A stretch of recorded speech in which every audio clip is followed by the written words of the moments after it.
দূর কি বালের মতো প্যাক বানাইছো, প্যাক বানাইলে একটু কড়া করে বানাইস। এই তুই যে অত খরা করে প্যাক মারস তোর তো কিডনি ড্যামেজ হইবো। আরে ডেমিস তো হইরছু।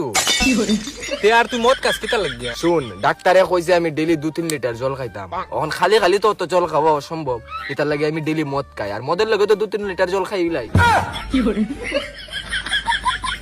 আচ্ছা এটা বাদ দে, এখন আমার কথা শুন। আমি একবার শঙ্করবাজারের কম্পিটিশনে ফার্স্ট হইছিলাম। অত ফুলাফুরি থাকতে তুই ফার্স্ট না, এটা মানন যেত না।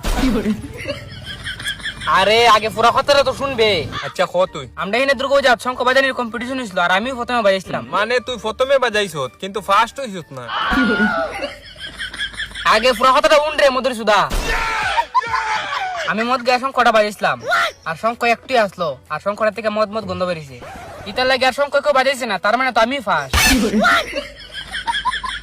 আচ্ছা এটা বাদ দে, কেউ একজন কোক কিমু, কিমু তোর উপরে আজ্ঞা জল দিয়া দইমু। আচ্ছা আমি একটা কোয়েকশন করি, এটার আনসার দিস। কোয়েকশনটা কো। ওসাইন তাজমহল কোন জায়গা? দিল্লির আগ্রা। তোর ফুকটি সে ঢুকাই দিমু ঘাগরা।